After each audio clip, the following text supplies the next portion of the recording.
السلام عليكم ورحمة الله وبركاته. الحمد لله والصلاة والسلام على رسول الله صلى الله عليه وعلى آله وأصحابه وأتباعه أجمعين. கண்ணியத்திற்கும் சங்கைக்கும் உரிய பெரியோர்களே, சகோதரர்களே, எல்லாம் வல்ல அல்லாஹு ஜல்ல ஜலாலுஹு நாம் செய்யக்கூடிய எல்லா நற்காரியங்களையும் முகஸ்துதியின்றி இஹ்லாஸான முறையில் அவனுக்காக செய்யப்பட்ட நல்வணக்கங்களில் நம் வணக்கங்களை அல்லாஹ் அங்கீகரித்து கொள்வானாக. நாம் செய்யக்கூடிய வியாபாரங்களிலும் தொழில்துறைகளிலும் நஷ்டமில்லாத ஹலாலான முறையில் நிரம்ப லாபத்தை பெற்று அந்த லாபகரமான வாழ்க்கையை கொண்டு தம் தேவைகளையும் தேவை உடையவர்களின் தேவைகளையும் நிறைவேற்றக்கூடிய நல்ல பொருளாதாரத்தையும் உள்ள விசாலத்தையும் அல்லாஹ் நம் அனைவர்களுக்கும் வழங்கி அல்வானாக. கஞ்சத்தனம் என்கிற தீய பண்பை விட்டு அல்லாஹ் நம்மை பாதுகாத்துக் கொள்வானாக. நம்மை இந்த உலகத்தில் வாழ வைக்கும் காலமெல்லாம் நோய் நொடி இன்றி உடல் ஆரோக்கியத்தோடு அல்லாஹ் நம்மை வாழ செய்வானாக. அந்த ஆரோக்கியமான வாழ்க்கையை கொண்டு அல்லாஹ் ரசூலை நெருங்கக்கூடிய அனைத்து நல்ல முறைகளையும் புரியக்கூடிய நல்ல முத்தகீன்களின் கூட்டத்தில் நம்மை ஆக்கி அல்வானாக. திடீர் மரணங்களை விட்டும் தீய மரணங்களை விட்டும் நம்மையும் நம் குடும்பத்தையும் நம் சமூகத்தையும் அல்லாஹ் முழுமையான முறையில் பாதுகாத்துக் கொள்வானாக. ஆஸ்பத்திரியின் செலவினங்களை விட்டும் வேதனைகளை விட்டும் அல்லாஹ் நம்மை பாதுகாத்துக் கொள்வானாக. நம்மில் யாரெல்லாம் நோயால் பாதிக்கப்பட்டு வீடே கதி என்றும் ஆஸ்பத்திரியை கதி என்றும் அல்லல் பட்டும் அவதியுற்றிருக்கிறார்களோ அவருடைய நோயை போக்கி உடல் ஆரோக்கியத்தை அல்லாஹ் அவர்களுக்கு வழங்குவதோடு அவர்களை கொண்டு அவர்களுடைய குடும்பத்திற்கும் சமூகத்திற்கும் நல்ல பலன்களை அல்லாஹ் வழங்கி வருவானாக.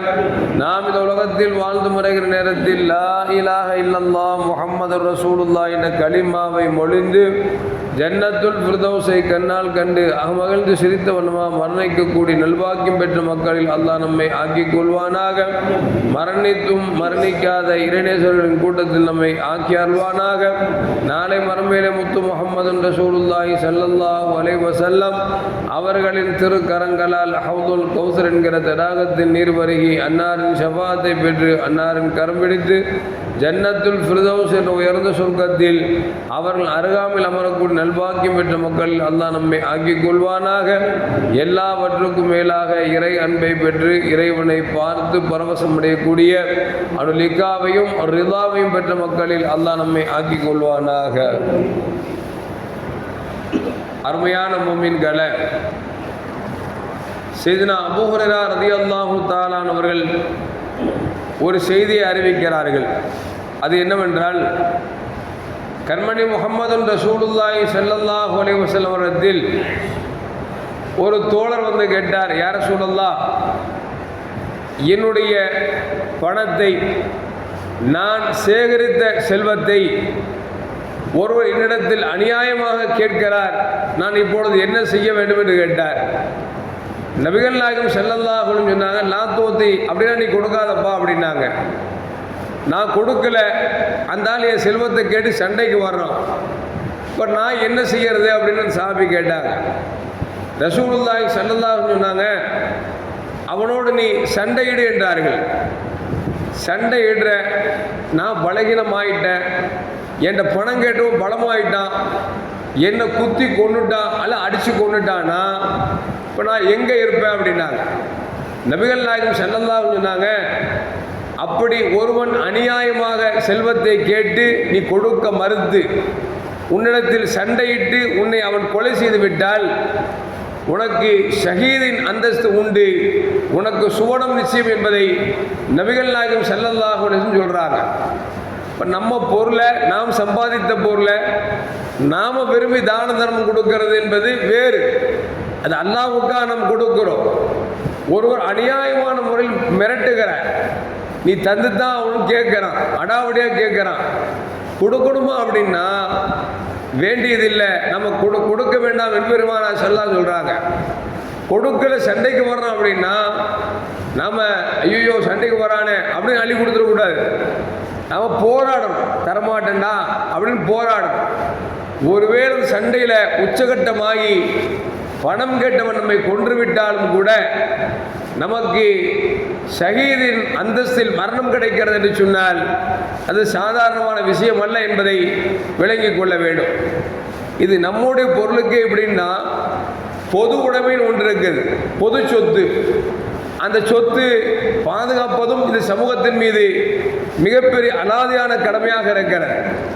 ஏனென்று சொன்னால் நபிகள் நாயகம் ஸல்லல்லாஹு அலைஹி வஸல்லம் பொது சொத்து வந்திருக்கும். நபிகள் நாயகம் ஸல்லல்லாஹு அலைஹி அவர்கள் அபூ ஹுரைரா ரலியல்லாஹு தஆலா அவங்கள்ட்ட இதை பாதுகாத்துக்கப்பா அப்படின்னு சொல்லி பாதுகாக்க சொல்லுவாங்க. காவலாளியாக வச்சுருப்பாங்க. காவலாளியாக இருக்கும்போது கொஞ்சம் கண்ணசர நேரத்தில் ஒரு ஆள் வந்து பொருளெல்லாம் எடுத்துட்டான். இவங்க பார்த்தாங்க, பிடிச்சிட்டாங்க. பிடிச்ச உடனே அவன் ஐயோ அம்மான்னு கதறான். என் பொண்ணு பிள்ளையெல்லாம் பட்டியாக இருக்குது, பல நாளாக சாப்பிடலை அப்படின்ன உடனே சஹாபாக்களை பொறுத்த வரைக்கும் சும்மா கேட்டாவே அள்ளி கொடுக்குற பழக்கம் உண்டு. அவன் திருடிட்டான்னு சொல்லி கை பிடிச்சா என் மனைவி மக்கள்லாம் கஷ்டப்படுறாங்க, என் பிள்ளைங்கள்லாம் வாடி வதங்கிட்டு இருக்குது, மன்னிச்சு விட்டுருங்க அப்படின்னு பொது சொத்தாச்சே. அபூ ஹுரைரா ரலியல்லாஹு தஆலா இவன் இறக்கப்பட்டதை பார்த்துட்டு கெஞ்சறதை பாட்டுட்டு போன போது அப்படியே விட்டுட்டாங்க. நபிகள் நாயகம் ஸல்லல்லாஹு அலைஹி காலில் வந்தாங்க. என்ன ஒரு ஆள் வந்திருப்பானே, திருடிருப்பானே, என்னாச்சு அப்படின்னாங்க. அபூ ஹுரைரா ஆச்சரியமாக போச்சு. ரசூலுல்லாவுக்கு தகவலே சொல்லலையே. ரசூலுல்லாஹ் கேட்குறாங்களே நடந்தது சொல்லலாங்க. யார் சொல்லலா திருன்னா கையும் களமாக பிடிச்சேன். அவன் அழுகிற அழுகையை பார்த்தா எனக்கு இறக்கம் வந்துருச்சு, போய் தொலைடா அப்படின்னு அனுப்பி விட்டுட்டேன் அப்படின்னாங்க. ரசூலுல்லாஹி ஸல்லல்லாஹு அலைஹி சொன்னாங்க, நாளைக்கு வருவான் உஷாராரி அப்படின்னாங்க. அதே போல் அபூ ஹுரைரா ரலியல்லாஹு தஆலா அன்ஹு உஷாராக இருக்கிறாங்க. அதே மாதிரி திட்டு போய் நேற்று வந்தவன் இன்றைக்கி வந்துட்டான். பொருள் எடுக்கிறான், கையில் பிடிச்சிட்டாங்க. பிடிச்சா அவன் என்ன செய்யணும் அப்படின்னா நேற்றை கெஞ்சியதை விட இன்றைக்கு மிஞ்சி கெஞ்சினான். பார்க்குறாங்க, என்னடா செய்த ஒன்றும் புரியலையே, ரொம்ப அழுகிறானே, சரி இதை ஒரு இடம் விட்டுருவோம் அப்படின்னு சொல்லி விட்டுட்டாங்க. ரசூலுல்லாஹி ஸல்லல்லாஹு அலைஹி வஸல்லம் அடுத்த நாள் வந்து கேட்குறாங்க, வந்திருப்பானே, பிடிச்சிருப்பீங்களே, கெஞ்சிருப்பானே, நீங்கள் விட்டுருப்பீங்களே. அம்மா யாரை சொல்லுங்க சொல்ல மாதிரி விட்டுட்டேன் அப்படின்னாங்க. நாளைக்கு வருவோம் உஷாராக இருங்கன்னாங்க. மூணாவது நாள் வந்தான். அப்போ ஒரு இடம் பிடிச்சிட்டாங்க. பிடிச்ச உடனே அவன் சொல்கிறான், கெஞ்சி கெஞ்சி பார்த்தான், விடுற மாதிரி தெரியல. ஏன்னா 2 இடம் கெஞ்சி ஏமாத்திட்டு போயிட்டேன், இந்த இடம் விட மாட்டேன், ரசூலுல்லாஹ்ட்ட பிடிச்சி கொடுக்க போகிறேன் அப்படின்னு அவன் சொன்னான், அபூ ஹுரைரா உங்களுக்கு ஒரு செய்தி சொல்லி தரட்டுமா? குர்ஆன்ல ஒரு வசனம் இருக்குது, அந்த வசனத்தை ஓதுனீங்கன்னா உங்களுக்கு நிறைய பலாபலன்கள் உண்டு என்று சொல்லி ஒரு வசனத்தை குறித்து சொல்கிற பொழுது அப்படி சொல்லி கொடுத்துட்டா என்ன விட்டுறணும், நான் தப்பிச்சிடணும், ரசூலுல்லாஹ்ட்ட பிடிச்சலாம் கொடுக்கூடாது அப்படின்னு சொல்லி ஒரு நிபந்தனை பண்ணுறான். அபூ ஹுரைரா ரலியல்லாஹு தஆலா பரவாயில்லை சொல்லுப்பா அப்படின்னு ஆயத்துல் குர்சி ஒரு வசனம் இருக்குது, அல்லாஹு லா இலாஹ இல்லல்லாஹுல் ஹய்யுல் கய்யூம். அந்த வசனத்தை நீங்கள் ஓதுனீங்கன்னா எல்லா நோய்க்கும் அருள் மருந்து, சைத்தான் கூட நினைச்சுவான் ஓடிடுவான். அதை ஓதி நீங்கள் துவா கேட்டீங்கன்னா அல்லாஹ் கபூல் செய்வான் அப்படின்னு சொல்லி அதோட சிறப்பு அம்சத்தை எல்லாம் சொன்ன உடனே இதை கேட்டுட்டு நம்ம கேட்காத செய்தியாக இருக்குன்னு சொல்லி விட்டுட்டாங்க. ரசூலுல்லாஹ் வந்தாங்க, என்னாச்சு அப்படின்னாங்க. யாரை சொல்லா பிடிச்சேன், அவன் எனக்கு குர்ஆன்ல ஒரு சூராவுடைய வசனத்துடைய சிறப்பை சொல்லி கொடுத்தான், என் ஒப்பந்தம் போட்டான்னு சொல்லி கொடுத்தான், விட்டுறணும்னு கேட்டான், நானும் சரின்னு சொல்லிட்டேன். அவன் சொல்லி கொடுத்தா விட்டுட்டேன்னு உடனே ரசூலுல்லாஹி ஸல்லல்லாஹு அலைஹி சொன்னாங்க, வந்தது யார் இல்லப்பா, சைத்தான் தான் வந்தான். வந்ததே சைத்தான் வந்து இதை எதை போதுனா சைத்தான் ஓடுவானோ அதையே உங்களுக்கு கற்றுக் கொடுத்துட்டு போயிட்டான், அவன் சொன்னது உண்மைதான் அப்படின்னு சொல்லி ரசூலுல்லாஹி ஸல்லல்லாஹு அலைஹி அவர்கள் சொன்னார்கள் என்ற ஒரு நிகழ்வு. எதற்கு சொல்லுறேன்னு சொன்னால், நம்ம சொத்தையே பாதுகாக்கணும், ஒருத்த அநியாயமாக கேட்டால் கொடுக்கக்கூடாது, அவன்கிட்ட சண்டை போடணுங்கும் போது பொது சொத்து விஷயத்திலையும் நாம் ரொம்ப கண்ணும் கருத்துமாக இருக்கணும். இன்றைக்கி மத்திய அரசாங்கம் பார்த்தீங்கன்னா வக்ஃபோட சில மாற்றங்கள் ஏற்படுத்தணும் அப்படின்னு சொல்லிட்டு எப்படியெல்லாம் உள்ளே வந்து திங்க முடியுமோ அபகரிக்க முடியுமோ அதற்குண்டான வேலைகளை பார்த்துட்டு இருக்கா. இன்னும் சொல்ல போனால் நம்ம அம்பானிங்கிறோம்ல, அம்போன்னு ஆகிறான். அந்த அம்பானி அவன் இருக்கிற பெரிய மாளிகை பார்த்தீங்கன்னா அது வக்ஃபோட சொத்து. அந்த வக்ஃபோட சொத்தை இன்னைக்கு வந்து அவனுக்கு கோர்ட்டு தீர்ப்பு கொடுத்துடக்கூடாது, காலி பண்ணிடக்கூடாது அப்படின்னு சொல்றதுனால தான் இன்னைக்கு ஐயா என்ன செய்யறாரு அப்படின்னா வக்ஃபோர்டு சட்டத்தில் சில மாற்றங்கள் கொண்டு வரணும். அது வக்ஃபோர்டு சேர்மன் வந்து என்ன செய்ய ஒரு தீர்ப்பு கொடுத்தா அந்த தீர்ப்பு செல்லாது, கலெக்டர் ஒப்படைக்கணும். கலெக்டர் என்ன செய்வார், தீர்க்கும் முடிவெடுத்து கலெக்டர்னு சொல்றாரோ அதுதான் முடிவு அப்படின்னு சொல்லி இன்னைக்கு அம்பானி சொத்தை பாதுகாக்கிறதுக்கு, அம்பானி சொத்து அம்போன்னு போயிடக்கூடாதுங்கிறதுக்காகத்தான் இன்னைக்கு நம்ம நினைச்சார் படாத பாடுபடுறார். நீங்க யார் எப்படி நீங்கள் எதிர்த்தாலும் சரி அந்த சட்டத்தை கொண்டு வருவோம் அப்படின்னு சொல்லி இன்னைக்கு படாத பாடுபடுறார். ஆனா உண்மையில என்ன அப்படின்னா, நம்முடைய முன்னோர்கள் நாம எவ்வளவு சேர்த்து பிள்ளைங்களுக்கு வச்சாலும் நமக்கு நாளைக்கு மறுமையில ஒன்று வரணுமே அப்படிங்கிறதுனால ரசூலுல்லாஹி ஸல்லல்லாஹு அலைஹி சொன்னாங்களே, நீங்க மூத்தா போயிட்டா 3 உங்களை பின்தொடரும் என்று சொல்லி ஸல்லல்லாஹு சொன்னதுல ஒண்ணு என்ன அப்படின்னா, நாம கொடுக்கக்கூடிய சதக்கத்தும் ஜாரியா, நிலையான தர்மம். அப்புறம் ஒரு பில்டிங்கை வக்ஃப் பண்ணிட்டோம் அப்படின்னா அதன் மூலியமா வருமானத்தை மார்க்க விஷயத்துக்காக செலவு பண்ணி அல்லது இல்லாத ஏழை வழிகளுக்கு கொடுத்து அந்த நன்மை நம்முடைய கபருக்கு வரணும், நாளைக்கு மறுமை வரைக்கும் வரணும், அதை கொண்டு சொர்க்கம் போகணும்னு சொல்லி நல்ல எண்ணத்தில் ஒப்படைச்சதை இன்னைக்கு நினைச்சாங்க சில பேர் வாக்கரிசி போடுவதற்காக.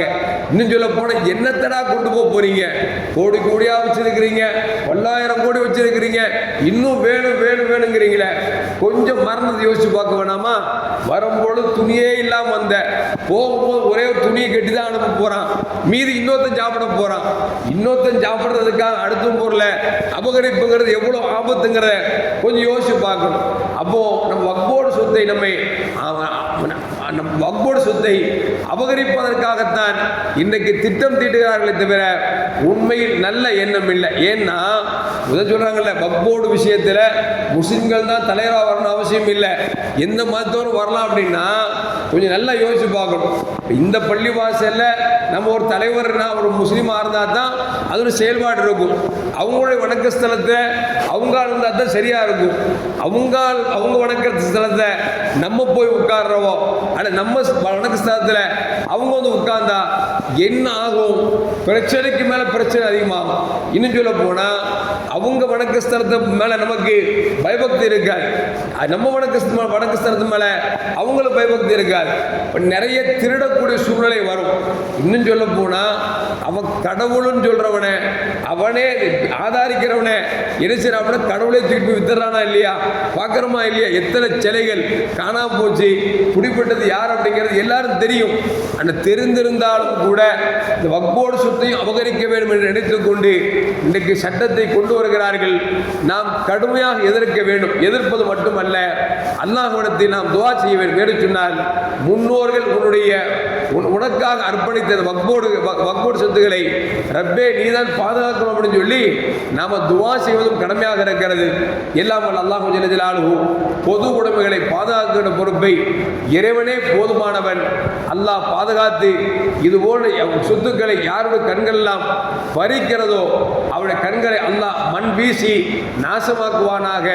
எல்லாம் அல்லாஹ் ஜல்ல ஜலாலுஹு எந்த விதத்திலும் அதற்கு இந்த நாட்டு மக்கள் உடந்தையாக விடக்கூடாது. அல்லாஹ் அதை பாதுகாத்துக் கொள்வானாக. அஸ்ஸலாமு அலைக்கும் வரஹ்மத்துல்லாஹி வபரகாத்துஹு. ஸல்லல்லாஹு அலா முஹம்மத் ஸல்லல்லாஹு அலைஹி வஸல்லம். ஸல்லல்லாஹு அலா முஹம்மத் ஸல்லல்லாஹு அலைஹி வஸல்லம்.